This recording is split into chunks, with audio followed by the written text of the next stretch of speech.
elnuestra.online, plataforma Moodle de la Unidad Educativa Privada Nuestra Señora del Camino.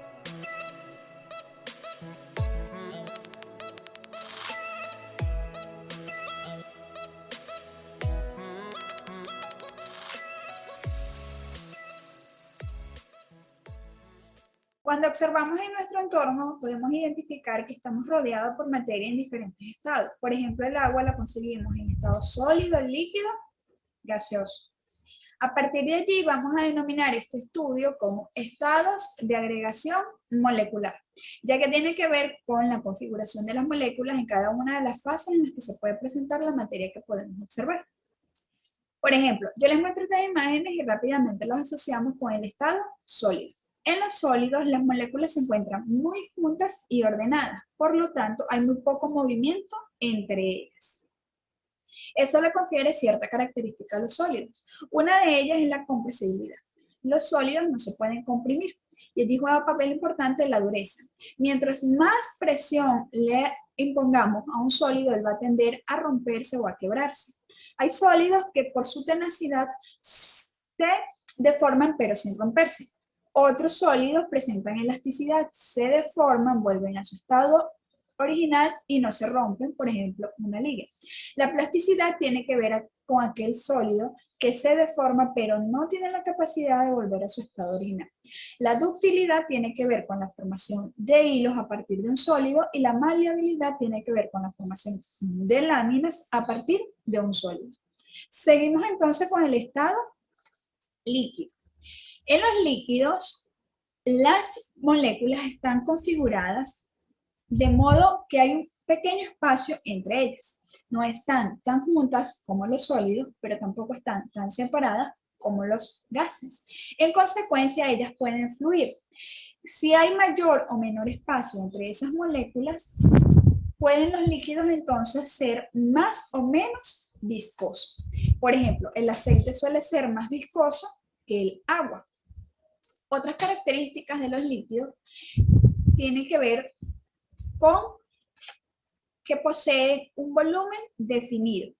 Si yo intento ubicar 1 litro de agua en un recipiente de 600 mililitros, parte de este líquido se va a desbordar, ya que el líquido no se puede comprimir. Además, no tienen forma definida y en consecuencia adoptan la forma del recipiente que los contiene, por ejemplo, una jarra o un vaso. En los líquidos opera el fenómeno de capilaridad. Quiere decir que ellos tienen la capacidad de ascender por tubos delgados en contra de la gravedad. Ya habíamos estudiado ese fenómeno en la nutrición en plantas y en nutrición en animales. El punto de ebullición es la temperatura en la cual el líquido pasa al estado gaseoso y el punto de congelación o la temperatura donde un líquido pasa al estado sólido o se congela. Continuamos entonces con el estado gaseoso. Acá en las moléculas no operan fuerzas de atracción.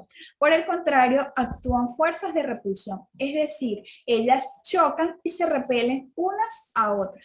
Eso le otorga a los gases ciertas características como la difusibilidad, que es la capacidad de un gas de mezclarse con otro. Los gases, a diferencia de los sólidos y los líquidos, sí tienden a ser compresibles, es decir, van a ocupar menor espacio pero a una presión mucho mayor. Esta característica funciona, por ejemplo, en bombonas de gas domésticos o de oxígeno, entre otras. Los gases tienen expansibilidad, es decir, van a ocupar todo el espacio disponible. Un globo no lo podemos tener mitad lleno y mitad vacío. Por el contrario, el gas va a ocupar todo el espacio que tenga disponible. El punto de condensación tiene que ver con la temperatura en la cual un gas pasa al estado líquido. Continuamos con el estudio de la materia en estado plasma. El plasma es una materia ionizada. Quiere decir que más o menos es parecido a un gas, pero tiene ciertas características que le permiten ser una excelente conductora eléctrica. Está compuesta por átomos ionizados que tienen electrones que circulan libremente. Otras características son la alta velocidad en la que estos átomos se manifiestan y la alta temperatura a la que ocurre. Unos ejemplos de ellos son, a nivel del universo, los rayos solares.